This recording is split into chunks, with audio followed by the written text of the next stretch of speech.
ஹல்லேலூயா. இந்த நாளிலும் வந்திருக்கிற யாவரையும் இயேசுவின் நாமத்திலே வாழ்த்தி வரவேற்கிறேன். நம்ம ஒரு சில நாட்களாக தேவ சமூகத்தில் கூடி ஜெபித்துக் கொண்டிருக்கிறோம். எதற்காக நாம் கூடி ஜெபிக்கிறோம், என்ன மாற்றங்களை கர்த்தர் நமக்கு கொடுப்பார் என்பதை குறித்து நாம் ஒவ்வொரு நாளும் தியானித்துக் கொண்டிருக்கிறோம். இந்த நாளிலும் ஒரு சில பகுதியை மாத்திரம் நான் வாசித்து விட்டு நாம் ஜெபிக்கும்படியாக அன்போடு கூட கேட்டுக்கொள்கிறேன். எபேசியருக்கு எழுதின நிருபத்தில் 5வது அதிகாரத்தில் 6வது வசனத்தை வாசிக்கலாம். அப்படியே வேறொரு இடத்திலும் நீர் மெல்கிசேதேக்கின் முறைமையின்படி என்றென்றைக்கும் ஆசாரியரா இருக்கிறீர் என்று சொல்லி இருக்கிறார். என்றென்றைக்கும் ஆசாரியரா இருக்கிறீர் என்று சொல்லி இருக்கிறார். அவர் மாம்சத்தில் இருந்த நாட்களில் தம்மை மரணத்தினின்று ரட்சிக்க வல்லமையுள்ளவரை நோக்கி பலத்த சத்தத்தோடும் கண்ணீரோடும் விண்ணப்பம் பண்ணி வேண்டுதல் செய்து தமக்கு உண்டான பயபக்தி நிமித்தம் கேட்கப்பட்டு அவர் குமாரனாய் இருந்தும் பட்ட பாடுகளினாலே கீழ்ப்படிதலை கற்றுக்கொண்டு ஹல்லேலூயா. இங்க பார்க்கிறோம், அவர் மாம்சத்திலிருந்து நாட்களில் தம்மை மரணத்திலிருந்து ரட்சிக்க வல்லமையுள்ளவரை நோக்கி பலத்த சத்தத்தோடும் கண்ணீரோடும் விண்ணப்பம் பண்ணி. ஹல்லேலூயா. இயேசு கிறிஸ்து மாம்சமாய் இருந்த நாட்களிலே, அவர் மாம்சத்தில் இருந்த நாட்களில் என்ன பண்ணார்னா, அவர் பரலோகம் விட்டு வந்த தேவாதி தேவன் தான். ஆனாலும் அவர் மாம்சத்தில் வெளிப்பட்டார். இந்த மாம்சத்தில் வெளிப்பட்ட அந்த தேவன் என்ன பண்ணினார்னா, அவர் மாம்சத்தில் இருந்த நாட்களில் தம்மை மரணத்திலிருந்து ரட்சிக்க வல்லமை உள்ளவரை நோக்கி பலத்த சத்தத்தோடும் கண்ணீரோடும் விண்ணப்பம் பண்ணினார். அல்லேலூயா. அவர் மாம்சத்தில் வெளிப்பட்டார். அந்த வெளிப்பட்ட நல்ல தகப்பன் என்ன பண்ணினார்னா, அவர் மாம்சத்திலே மனுஷனாய் வெளிப்பட்டார். அந்த மனுஷனாய் வெளிப்பட்ட அந்த தெய்வம் தன்னை மரணத்திலிருந்து ரட்சிக்க வல்லமையுள்ளவரை நோக்கி பலத்த சத்தத்தோடும் கண்ணீரோடும் விண்ணப்பம் பண்ணினார். அல்லேலூயா. மாம்சமான யாவரையும் விடுதலையாக்க பிதாவாகிய தேவன் மட்டுமே முடியும். அல்லேலூயா. அதனால தான் இயேசு மாம்சத்தில் வெளிப்பட்ட போது தன் தகப்பனை நோக்கி, பிதாவை நோக்கி விண்ணப்பம் பண்ணினாராம். அல்லேலூயா. அவர் மாம்சமாய் இருந்த நாட்களிலே, அவர் கடவுளாய் அல்ல மனிதனாய் இருந்த நாட்களிலே இயேசு நமக்கு ஒரு மாதிரி வைத்து போயிருக்கிறார். என்ன மாதிரி அப்படின்னா, உலகமே இந்த நாளிலே எதை கொண்டாடி கொண்டிருக்கிறது? அவருடைய இறப்பையும் பிறப்பையும் கொண்டாடி கொடுக்கிற இந்த இடைப்பட்ட நாட்களில் இருக்கிறோம். அவர் கல்வாரியிலே தன் சிலுவையிலே பலியாய் எல்லா ஜனங்களின் பாவங்களுக்காக மரித்த அந்த துக்க வெள்ளியையும் குட் ஃப்ரைடேயும் ஈஸ்டரையும் கொண்டாடி கொண்டிருக்கிற இந்த நாட்களிலே நாம் ஒரு காரியத்தை சிந்திக்க வேண்டும்.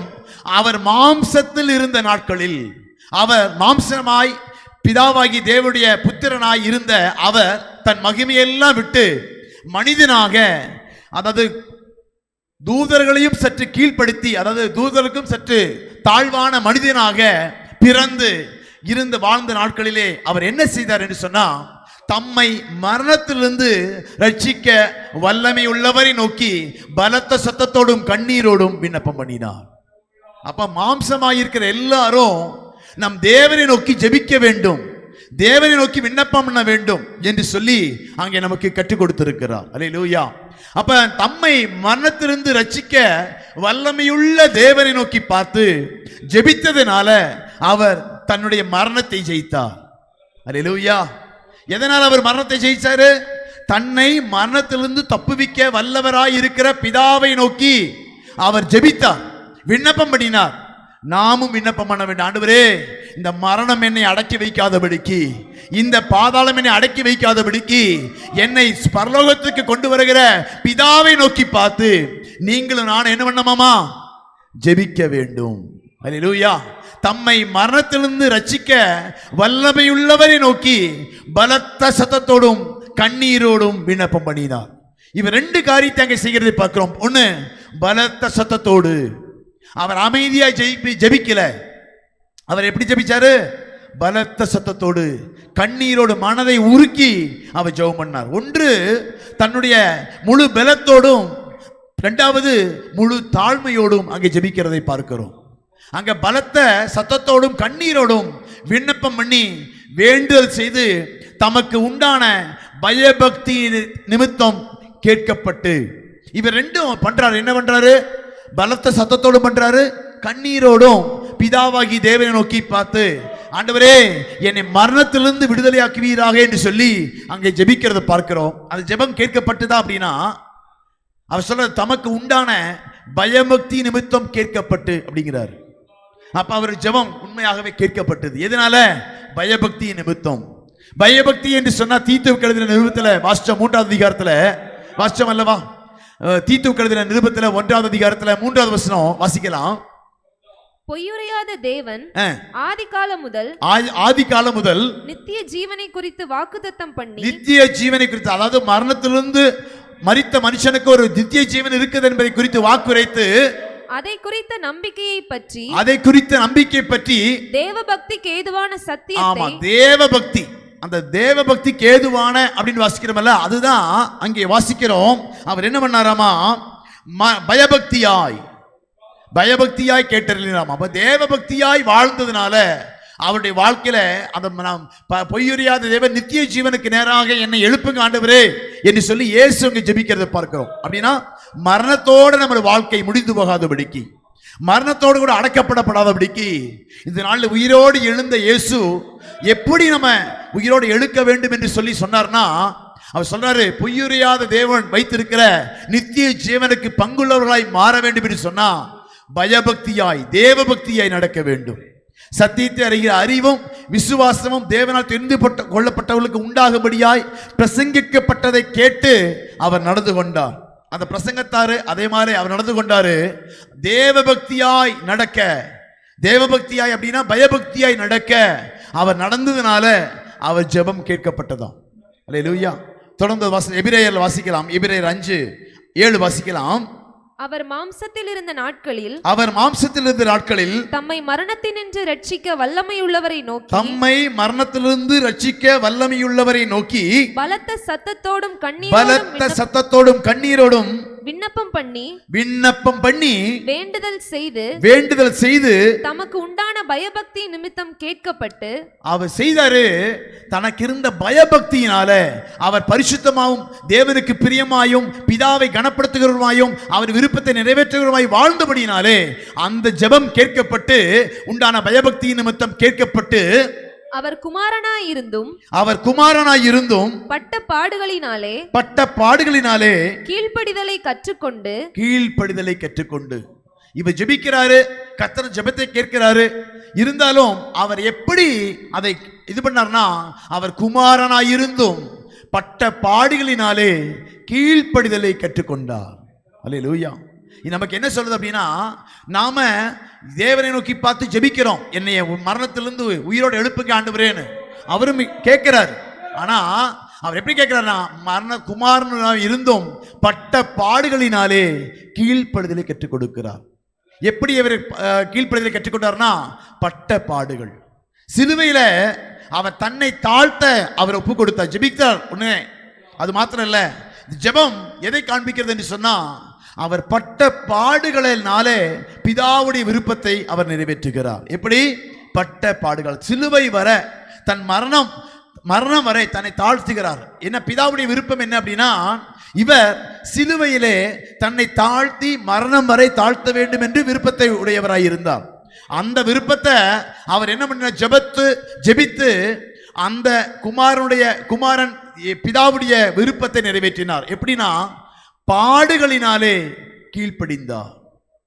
அப்ப நம்ம வாழ்க்கையில் வரக்கூடிய பாடுகள் எதை குறிக்கிறது என்று சொன்னா, பாடுகளும் தேவநாமத்தை மகிமைப்படுத்த வேண்டுமே தவிர, கீழ்ப்படிதலை கற்றுக் கொடுக்குமே தவிர, பாடுகளை ஏற்றுக்கொள்வதன் மூலம் பிதாவுடைய விருப்பத்தை நாம் நிறைவேற்றுகிறோம். அல்லேலூயா. அங்க எல்லா ஜெபம் பண்றது எல்லாமே ஓகே தான். ஆனா எப்படி அவர் அந்த மரணத்தை ஜெயிச்சார்னா, தேவனுக்கு கீழ்ப்படுகிறதுனால, பிதாவுக்கு கீழ்ப்படுகிறதுனால. எப்படி கீழ்ப்படிந்தார்? பாடுகளினாலே கீழ்ப்படிந்தார். அப்ப சிலுவையை கொண்டு போய் அறையறதுக்கு தன்னை ஒப்பு கொடுத்தார். ஏன்னா அதுதான் கீழ்ப்படிதல். பிதாவுடைய விருப்பம் என்ன அப்படின்னா, தேவனுக்கு கீழ்ப்படிவது, அதாவது பிதாவுக்கு கீழ்ப்படிதான் இயேசுவின் விருப்பம். இயேசு என்ன பண்ணார்னா, பிதா எப்படி ஒப்பு கொடுத்தாரோ தன்னை பாடுகளுக்கு ஒப்பு கொடுத்தார். அதற்கு கீழ்ப்படிந்து பிதாவுடைய விருப்பத்தை நிறைவேற்றினார். அல்லேலூயா. அப்ப பாடுகள் வாழ்க்கையில வரும்போது என்ன நம்ம நினைக்கணும் அப்படின்னா, தேவன் என்னை கைவிட்டு விட்டார் என்று அல்ல, தேவன் நம்மை அவருடைய விருப்பத்துக்கு நேராக நம்மை நடத்துகிறார் என்று அர்த்தம். அல்லேலூயா. அதனால இயேசு ஏன் பாடுபட்டு மரிக்கணும், ஏன் சிலுவை பரியந்தம் தன்னை தாழ்த்தணும்? பிதாவுடைய விருப்பத்தை நிறைவேற்றும்படியாக. அவர் மாம்சமாய் இருந்தும் அவர் ஜெபத்திலே அவர் தேவனுக்கு என்ன பண்ணாரு, ஜெபத்திலே தரித்திருந்து உரத்த சத்தமாக தேவனை நோக்கி பார்த்து விண்ணப்பம் பண்ணினார். அந்த விண்ணப்பத்தை கர்த்தர் அங்கீகரித்தார். என்ன விண்ணப்பம் பண்ணாரு? என்னை மரணத்திலிருந்து உயிரோடு எழுப்புங்க ஆண்டவரே, நான் எப்படி மரித்தாலும் பரவாயில்ல, என்னை மரணத்திலிருந்து உயிரோடு எழுப்புங்க ஆண்டவரே சொல்லி விண்ணப்பம் பண்ணுகிறார். அந்த விண்ணப்பத்தை பிதாவாகி தேவன் கேட்டார், அங்கீகரித்தார். அதனால தான் அந்த மரணத்துக்கும் தன்னை ஒப்பு கொடுக்க அவருக்கு பலன் வந்தது. ஏன்னா பாடுகள், அநேகருக்கு பாடுகள் வரும்போதுதான் நம்ம அந்த தேவனுடைய திட்டத்தை விட்டு பின்மாறி போய்விடுவோம். எல்லாருக்கும் நன்மை நடக்கும் போது எல்லாருமே இயேசுவை பின்பற்றுவாங்க, அப்படித்தானே? வீட்டில் காரு வாங்குறோம், வீடு வாங்குறோம், சொத்து வாங்குறோம், கல்யாணம் நல்லா நடக்குது, வேலை நல்லா நடக்குது, அப்படிங்கும் போது யாருக்கு பிரச்சனையே இல்லை. இயேசுவை பின்பற்றுவதற்கோ இயேசுவின் பிரியமாய் வாழ்வதற்கோ பிரச்சனையே வராது. ஆனா ஒரு மனுஷன் வாழ்க்கையில துக்கமான காரியங்கள் நடக்குது, ஒரு மனுஷன் வாழ்க்கையில அதாவது பாடுகள் வருது, பிரச்சனைகள் வருது, போராட்டங்கள் வருது, அப்படிங்கும் போது தான் நம்முடைய ஜெபத்தை விட்டு விடுவோம், வேத வாசிப்பை விட்டு விடுவோம், தேவனுக்கு பிரியமாய் ஆலயத்துக்கு செல்வதை விட்டு விடுவோம், ஜெபிப்பதை விட்டு விடுவோம். ஆனா இங்க பாடுகள் நாளே கீழ்ப்படிந்தார் என்று வேதத்தில் வாசிக்கிறோம். அப்ப இயேசு இந்த பாடுகளை எதற்கு பட்டார் என்று சொன்னா, தேவனை நேசிக்கிறேன் என்பதற்காக தான் தாழ்த்தப்பட்டுவதையும் தான் உபத்திரவப்படுவதையும் தான் என்ன பண்றாரு, கீழ்ப்படித்தலையோ கற்றுக் கொடுக்க கீழ்ப்படுகிறேன் என்பதை காண்பிக்கும்படியாக அங்கே பாடுகளின் வாளே கீழ்ப்படிந்தார் என்று வேதத்தில் வாசிக்கிறோம். அல்லேலூயா. நம்முடைய வாழ்க்கையில கீழ்ப்படிதல் என்று சொன்னா, தேவன் நம்மை ஆஸ்வதிக்கிறார் என்று சொல்லும் போது மட்டும் கீழ்ப்படுகிறது அல்ல, தேவன் நம்ம கூடயே இருக்கிறார் என்று சொல்லும் போது மாத்திரம் கீழ்ப்படுகிறது அல்ல. நமக்கு பாடுகள் வரும்போதும், உபத்திரவங்கள் வரும்போதும், பிரச்சனைகள் வரும்போதும், போராட்டம் வரும்போதும் தேவனுக்கு கீழ்ப்படுகிறதை கற்றுக் கொடுக்க வேண்டும். தேவனை கீழ்ப்படிந்து அதை ஏற்றுக்கொண்டு தேவநாமத்தை மகிமைப்படுத்தி தேவனை என்ன பண்ண உயர்த்த வேண்டும். இதைத்தான் இயேசு அங்க பண்ணுகிறார், பாடுகளினாலே கீழ்ப்படிந்தார். அப்ப நம்முடைய வாழ்க்கையிலே பாடுகள் வரும்போது தேவனுக்கு கீழ்ப்படுகிறோமா, தேவனுக்கு நன்றி செலுத்துகிறோமா, இல்லை தேவனை முறுமுறுக்கிறோமா, தேவனை பார்த்து ஏண்டவரேன்னு சொல்லி இது பண்றோம். ஆனா இயேசு தன் பாடுகளினாலே தேவ நாமத்தை மகிமைப்படுத்தினார். நாம பாடுபடும் போது, நாம் உபத்திரப்படும் போது தேவனை மகிமைப்படுத்துகிறோமா, இல்லை தேவனை குற்றப்படுத்துகிறோமா? ஆண்டவரே, ஏன் ஆண்டவரே எனக்கு இப்படி செய்தீங்க, ஏன் ஆண்டவரே நம்ம என் வாழ்க்கையில் நடந்தது என்று சொல்லி முறுமுறுக்கிறோமா? அதை நாம் பார்க்க வேண்டும். அல்லேலூயா. அதனால ஒரே ஒரு வசனம் வாசிக்கலாம். எபிரேயர்ல 3வது அதிகாரத்தில் 6வது வசனம் வாசிக்கலாம். 3:6 அதிலே மேல இருக்கு பாருங்க.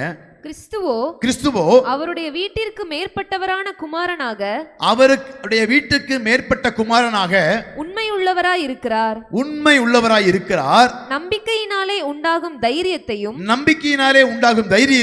மேன்மை பாராட்டலையும் முடிவு பரியந்தம் உறுதியாய் பற்றி கொண்டிருப்போம் ஆகில். ஆமா, அவர் பார்த்து சொல்றாங்க, தைரியத்தையும் மேன்மை பாராட்டலையும் முடிவு பரியந்தம் உறுதியாய் பற்றி கொண்டிருப்போம் ஆகில் நாமே அவருடைய வீடாயிருப்போம். உறுதியா பற்றி கொண்டிருக்கணும். எதைய? அவருடைய வீட்டுக்கு மேற்பட்ட குமாரனாக இருக்கிறார். நம்பிக்கையினாலே உண்டாகும் தைரியத்தையும் மேன்மை பாராட்டலையும் முடிவு பரியந்தம் உறுதியாய் பற்றி கொண்டிருப்போம் ஆகில் நாமே அவருடைய வீடாயிருப்போம். அடுத்த வசனம் வாசிக்கலாம். ஆகையால் பரிசுத்த ஆவியானவர் சொல்லுகிறபடியே இன்று அவருடைய சத்தத்தை கேட்பீர்களாகில், பரிசுத்த ஆவியானவர் சொல்லுகிறபடியே இன்று அவருடைய சத்தத்தை கேட்பீர்களாகில், வனாந்தரத்திலே கோபமூட்டின போதும் சோதனை நாளிலும் நடந்தது போல உங்கள் இருதயங்களை கடினப்படுத்தாதிருங்கள்.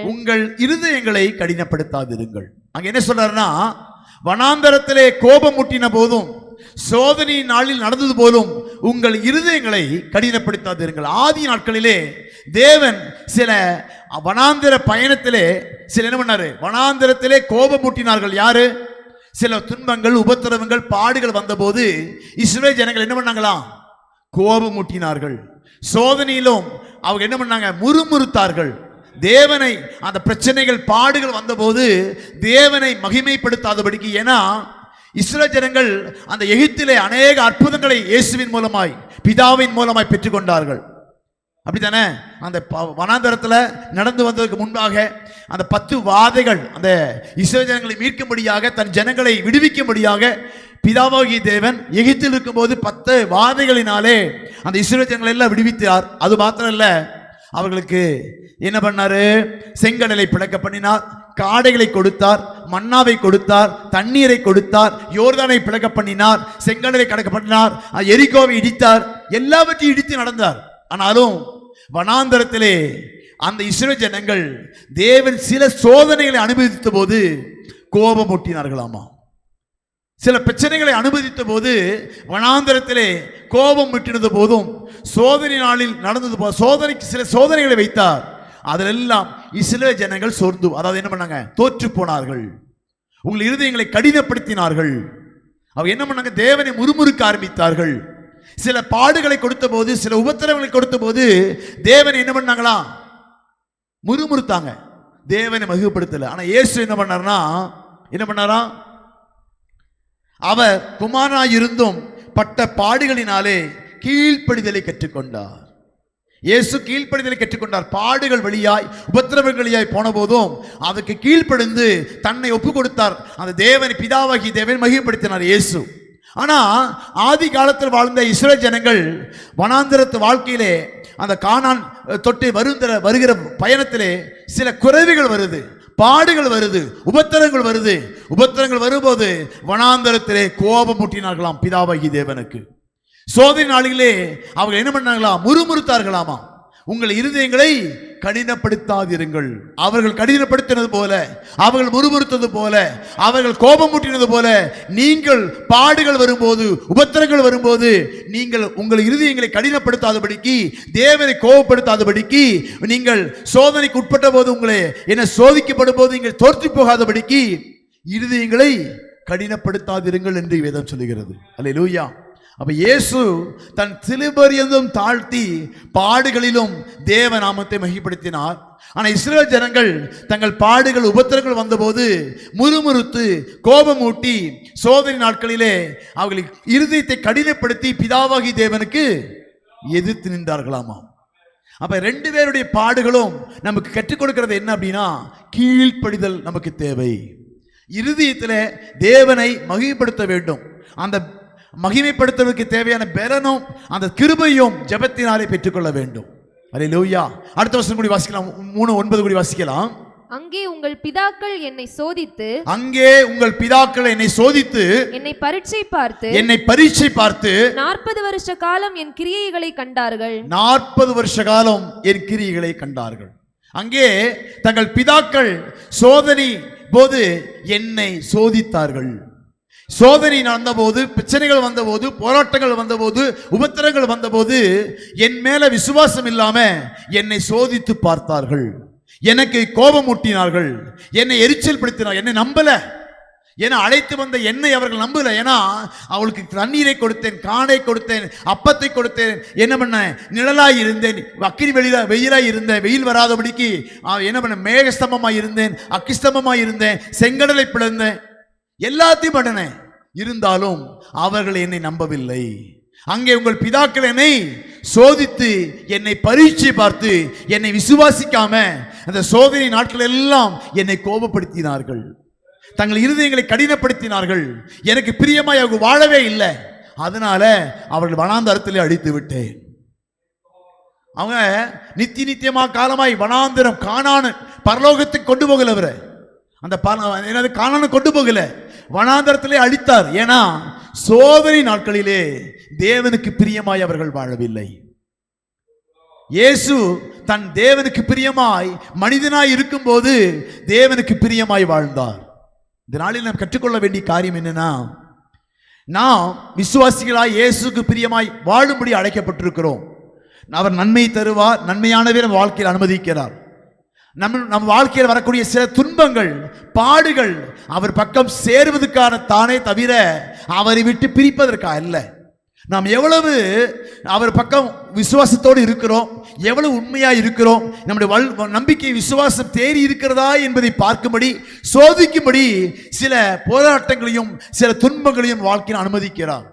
அனுமதிக்கும் போது அங்கே உங்கள் பிதாக்களை சோதித்தது போல நீங்கள் சோதிக்காதீர்கள், என்னை பரீட்சித்து பார்த்தது போல நீங்கள் என்னை பரீட்சித்து பார்க்காதீர்கள். எந்த சூழ்நிலையிலும் பாடுகள் வழியாய் தேவனுக்கு கீழ்ப்படிதலை கற்றுக்கொள்ள வேண்டும். அல்லேலூயா. அப்ப பாடுகள் நம் வாழ்க்கையிலே தேவன் பக்கமாய் சேர்க்கணுமே தவிர தேவனை விட்டு முறுமுறுக்கிறதாக, தேவனை விட்டு பிரிக்கிறதாக இருக்கக்கூடாது. அடுத்த வசனம் வாசிக்கலாம். 10வது, ஆதலால் நான் அந்த சந்ததியை அரோசித்து அவர்கள் எப்பொழுதும் வழுவி போகிற இருதயமுள்ள ஜனம், அவர்கள் எப்பொழுதும் வழுவி போகிற இருதயமுள்ள ஜனங்கள் என்று, என்னுடைய வழிகளை அறியாதவர்கள் என்றும் சொல்லி, என்னுடைய வழிகளை அறியாதவர்கள் அப்படின்னா பிதாவுடைய விருப்பத்தையும் அவருடைய சித்தத்தையும் அறிந்து கொள்ள முடியாதவர்கள். ஒரு பிரச்சனை வருது, போராட்டம் வருது, உபத்திரம் வருது, அந்த நேரத்தில் தேவனை மகிமைப்படுத்த வேண்டும் என்று பிதா விரும்புகிறார். அந்த நேரத்தில் என்னை சார்ந்து கொள்ள வேண்டும் என்று பிதா விரும்புகிறார். பிரச்சனைகள் வருது, உபத்திரம் வருது, போராட்டம் வருது, இந்த நேரத்தில் எல்லாம் தேவ சமூகத்தில் அமர்ந்திருந்து அந்த பிரச்சனையை மேற்கொள்ள வேண்டும் என்று பிதா விரும்புகிறார். அதுதான் இயேசு பண்ணாரு. அவருக்கு பிரச்சனை வந்த போது, மாம்சமாய் இருந்த போது அவர் என்ன பண்ணாரா? 3:7 வாசிக்கலாம். 5:7 வாசிக்கலாம். 5:7 அவர் மாம்சத்தில் இருந்த நாட்களில் தம்மை மரணத்தினின்று ரட்சிக்க வல்லமையுள்ளவர், தன்னை மரணத்திலிருந்து மாத்திரம் இந்த பிரச்சனையிலிருந்து உபத்திரவத்திலிருந்து மீட்டுக் கொள்ளுகிற இரட்சகரை நோக்கி பலத்த சத்தத்தோடும் கண்ணீரோடும் விண்ணப்பம் பண்ணி வேண்டுதல் செய்து தமக்கு உண்டான பயபக்தி நிமித்தம் கேட்கப்பட்டு. ஆமா, அவர் என்ன பண்ணார்னா, மாம்சத்தில் இருந்த போது இப்படிப்பட்ட பிரச்சனைகள், போராட்டங்கள், உபத்திரவங்கள், அவர் மரண பரியந்தம் தாழ்த்த போறார். இது பிதாவுடைய விருப்பம். இந்த பிதாவுடைய விருப்பத்தை நிறைவேற்றுவதற்கு கிருபையும் அந்த கடந்து போவதற்கான தயவு வேணும். அந்த மரணத்தை ஏற்றுக்கொள்ள மனசு வேணும், அதை தாங்கக்கூடிய கிருபை வேணும். அதனால தான் அவர் மாம்சமாய் இருந்தபோது மரணத்திலிருந்து ரட்சிக்க வல்லவர் உள்ளவரை நோக்கி பலத்த சத்தத்தோடும் கண்ணீரோடும் ஜெபித்து அந்த கிருபையை பெற்றுக்கொண்டார். அந்த சோதனையை கடக்க, அந்த பிரச்சனையை கடக்க, அந்த போராட்டத்தை கடக்க தேவையான கிருபையை பிதாவின் இடத்திலிருந்து இயேசு பெற்றுக்கொண்டதுனால தன்னை சிலுவை பரியந்தம் தாழ்த்தி பிதாவுடைய விருப்பத்தை நிறைவேற்றுவதற்கு தேவையான கிருபையும் அந்த வல்லமையை பெற்றுக்கொண்டதுனால அவர் மரணத்தை ஜெயித்தார். அல்லேலூயா. நாம சோதனை வரும்போது, பாடுகள் வரும்போது ஜெபத்தை விட்டு விடாதபடிக்கு ஜெபத்திலே பிதாவை நோக்கி ஜெபிக்க வேண்டும். இயேசு அப்படிதான் ஜெபம் பண்றாரு. அந்த உபத்திரவ வர நாட்களை நினைக்கிறார், ஐயோ எப்படி தாங்குவேன், எப்படி கடந்து போவேன், எப்படி மரண பரியந்தம் அடிப்பாங்களே, என்னை கொல்லுவாங்களே, அந்த கொல்லு போதெல்லாம் நான் மறுதலிக்காதபடிக்கு, உம்மை முறுமுறுக்காதபடிக்கு, உம்மை விட்டு நான் பிரியாதபடிக்கு எனக்கு கிருபை வேண்டும் என்று சொல்லி மரணத்திலிருந்து விடுவிக்கிற இயேசு பிதாவாகி தேவனை நோக்கி பார்த்து இயேசு ஜெபிக்கிறார்.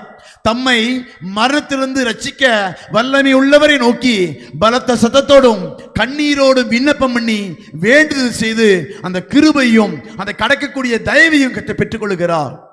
அதை பெற்றுக்கொண்டதுனால இயேசு தன் சிலுவையின் மடியம் மரண பரியந்தம் தாழ்த்த தன்னை ஒப்புக்கொள்ள, அவர் குமாரனாயிருந்தும் பட்ட பாடுகளினாலே கீழ்ப்படுதலை கற்றுக்கொண்டார். அல்லேலூயா. கீழ்ப்படிந்து அதை நிறைவேற்றி முடிக்கிறதுக்கு அவர் உதவியாய் இருந்த அந்த ஜெபத்தை விட்டுவிடவில்லை. அல்லேலூயா. அதில் நாம் என்ன பண்ணணும் அப்படின்னா, பிரச்சனை வருது, உபத்திரம் வருது, பாடுகள் வரும்போது அந்த மூதாதையர்கள் நம்முடைய பிதாக்கள் செய்தது போல தேவனை நோக்கி பார்த்து முறுமுறுக்காம, தேவனை பார்த்து மறுதலிக்காம, தேவனை விட்டு சோதிக்காம, தேவனை சோதிச்சு பார்க்காம, ஆண்டவரே இந்த சோதனை கடக்கக்கூடிய கிருபை தாங்க, இந்த சூழ்நிலையை கடந்து போவதற்கான தயவு தாங்க என்று சொல்லி நம்மை கடக்க பண்ணுகிற, நம்மை அந்த சூழ்நிலையை ஜெயிக்க பண்ணுகிற பிதாவாகி தேவனை நோக்கி பார்த்து உரத்த சத்தத்தோடும் கண்ணீரோடும் விண்ணப்பம் பண்ண வேண்டும். அல்லேலூயா. என்ன பண்ணமா? உரத்த சத்தத்தோடும் கண்ணீரோடும் விண்ணப்பம் பண்ணி வேண்டுதல் செய்து பிதாவாகிய தேவனுடைய கிருபையும் இரக்கத்தை பெற்றுக்கொண்டு இந்த சூழ்நிலையை ஜெபிக்க வேண்டும். அல்லேலூயா.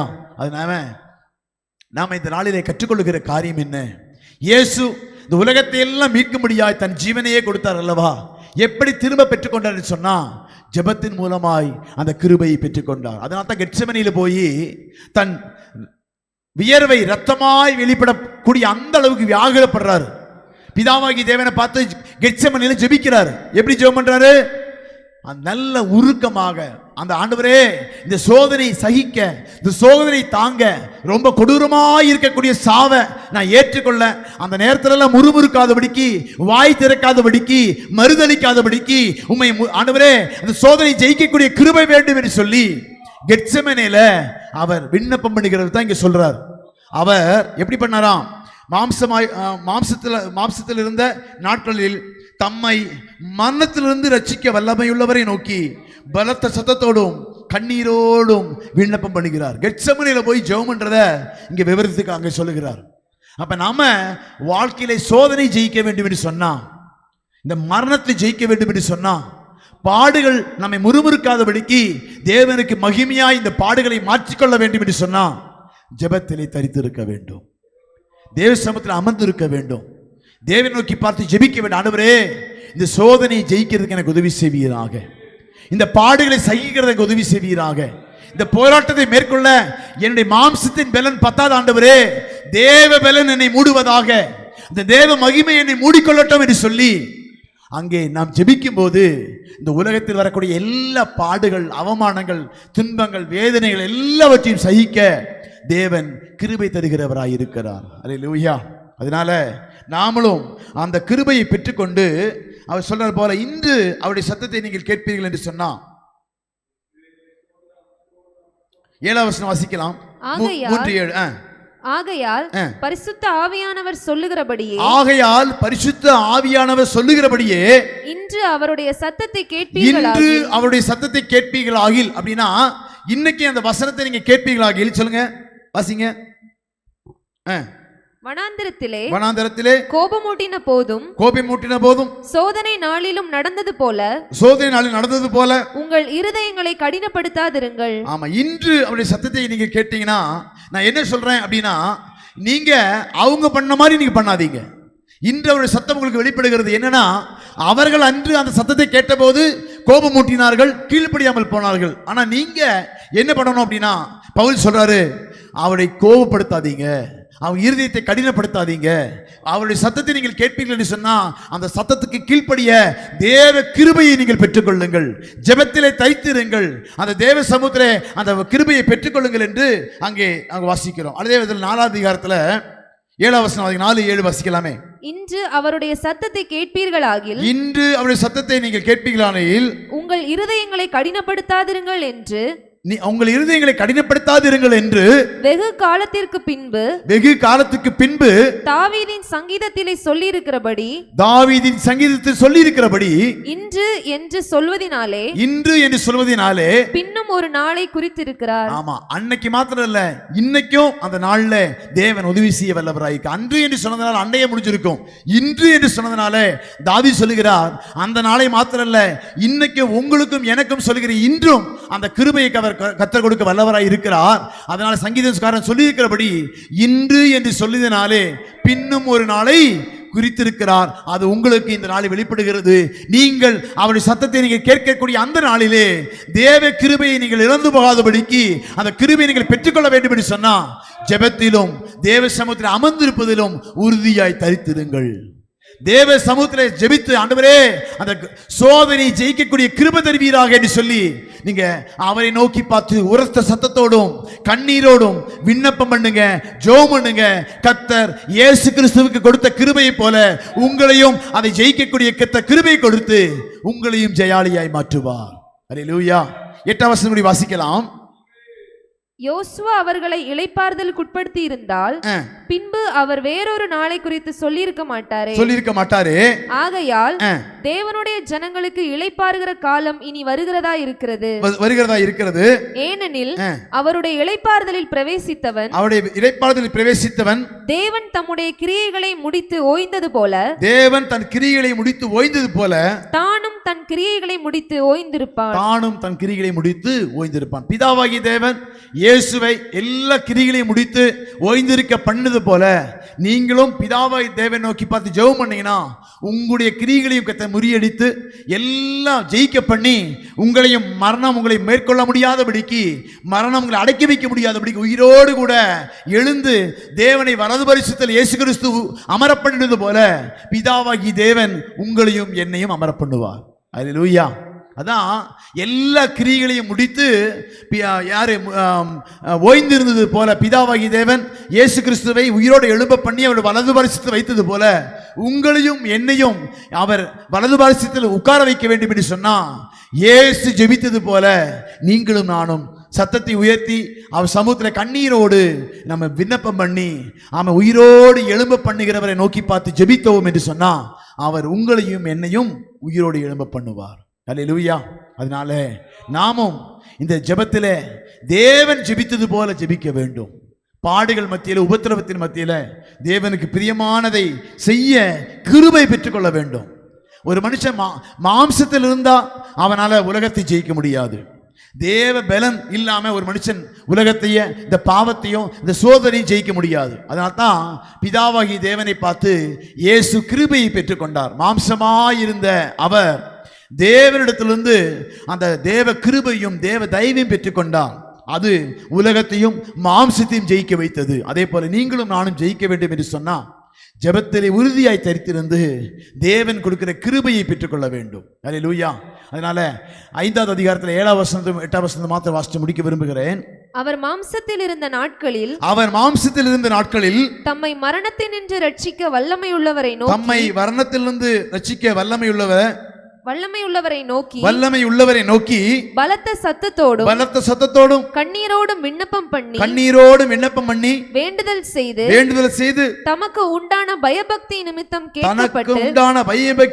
கேட்கப்பட்டு அவர் குமாரனாயிருந்தும் பட்ட பாடுகளினாலே கீழ்ப்படிதலை கற்றுக் கொடுக்கிறார். அல்லேலூயா. நம்முடைய வாழ்க்கையிலும் கண்களை மூடி நாம் ஜெபிக்க போகிறோம். நல்ல நாளிலும் இயேசுவானவர் அங்க காண்பிக்கிற மாதிரி நமக்கு என்ன அப்படின்னா தன்னை இந்த நாளிலே மரணத்துக்கு ஒப்பு கொடுத்த உலகமே கொண்டாடி கொண்டிருக்கிற துக்க வெள்ளி ஆண்டவரே துக்கமான சனி நாட்களிலே நாம் சிந்திக்க வேண்டிய காரியம் என்னன்னா அவர் மாம்சமாய் வெளிப்பட்டு அவர் மாம்சத்திலே இருந்தபோது எப்படி மரணத்தை ஜெயித்தார் என்பதை இந்த நாளிலே வாசிக்கிறோம், இந்த நாளிலே தியானிக்கிறோம். நாமும் இந்த மாம்சமாய் இருக்கக்கூடிய நாளிலே இயேசு மாம்சமாய் இருந்தபோது எப்படி மரண பரியந்தம் தன்னை தாழ்த்தி தேவனுக்கு பிரியமாய் நடந்து கொண்டு மரணத்தை ஜெயிக்க வல்லவராய் இருக்கிற தேவனை நோக்கி பார்த்து ஜெபித்து கிருபையை பெற்று உயிரோடு எழுந்தாரோ அதே போல மாம்சமாய் இருக்கக்கூடிய நீங்களும் நானும் இந்த உயிரோடு இருக்கக்கூடிய நாட்களிலே மாம்சத்தையும் தேவன் வைத்திருக்கிற மரண பரியந்தம் தாழ்த்தப்படுவதற்கு பிரச்சனையின் மத்தியிலே போராட்டத்தின் மத்தியிலே ஜெயிப்பதற்கு தேவையான கிருபையை பெற்றுக்கொள்ள பிதாவாகிய தேவனை நோக்கி பார்த்து ஆவியோடும் உரத்த சத்தத்தோடும் கண்ணீரோடும் ஜெபித்து விண்ணப்பம் பண்ணி கிருபையை பெற்றுக்கொள்வோம் என்று சொன்னா நாமும் பிதாவாகிய தேவன் வலது பரிசுத்தல உயர்த்தி வைக்கிறது போல இயேசுவை உயர்த்தி வைத்தது போல நீங்களும் நானும் பெற்றுக்கொள்ள அந்த நல்ல தகப்பனை நோக்கி பார்த்து இந்த நாளிலே ஆண்டவரே சோதனையை ஜெயிக்க எங்களுக்கு பலன் தாங்க. இன்று அவருடைய சத்தத்தை நீங்கள் கேட்பீர்கள் ஆகில் ஆதி நாட்களிலே வனாந்தரத்திலே பிதாக்கள் தேவனை கோபப்படுத்துறது போல கோபப்படுத்தாமலும் இருதயத்தை கடினப்படுத்திக் கொள்ளாதபடிக்கு நீங்கள் எச்சரிக்கையா இருங்கள் என்று சொன்ன வசனத்தின்படியாக இன்று அவருடைய சத்தத்தை நம்ம கேட்டு கீழ்ப்படிந்து மரணபரியந்தம் தன்னை தாழ்த்தின இயேசுவை போல இந்த பிரச்சனை போராட்டத்தின் மத்தியிலும் தாழ்த்தப்பட்டு உபத்திரவத்தின் மத்தியிலும் பாடுகள் மத்தியிலும் தேவனுக்கு மகிமையாய் மாற தேவையான கிருபையை நாம் பெற்றுக்கொள்ள ஆண்டு சமூகத்தில் நாம் ஜெபிக்கலாம். நல்ல தகப்பனே, இந்த ஆசீர்வாதமான நல்ல நாளுக்காய் நன்றி செலுத்துகிறோம். எங்களோடு நாங்கள் பேசின கிருபைக்காய் நன்றி ஆண்டவரே. இந்த நல்ல நாளிலே கிருபையில கரத்திலே தாழ்த்தி ஒப்பு கொடுக்கிறோம். இந்த சோதனை ஜெயிக்க எங்களுக்கு உதவி செய்வீராக, இந்த மாம்சத்தை ஜெயிக்க உதவி செய்வீராக ஆண்டவரே.